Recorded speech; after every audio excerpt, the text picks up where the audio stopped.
Welcome to the Slop Farm. Enjoy the video. In this video, I will explain how to make pudding in a pressure cooker. Using a pressure cooker offers a quick and efficient way to create delicious, perfectly steamed puddings with minimal effort.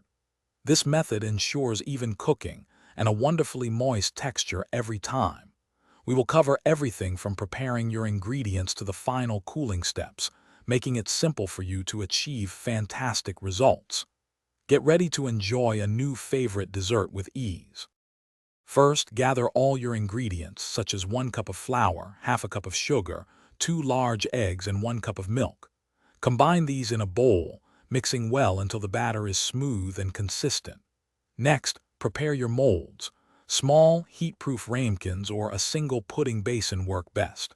Grease them lightly to prevent sticking, ensuring your delicious pudding releases easily after cooking. This preparation is key for a successful outcome.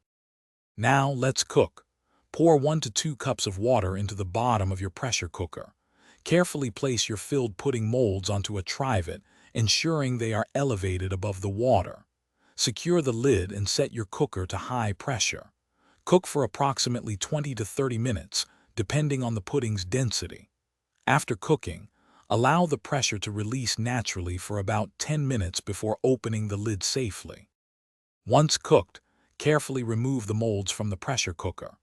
Let the pudding cool in its mold for at least 15 minutes before gently inverting it onto a serving plate. This helps it set and prevents breakage. Serve your warm, perfectly steamed pudding with your favorite toppings, like a rich caramel sauce or fresh berries. Any leftovers can be stored in the refrigerator for up to 3 days, ready for another delightful treat. Thanks for watching. Consider subscribing if we helped you today.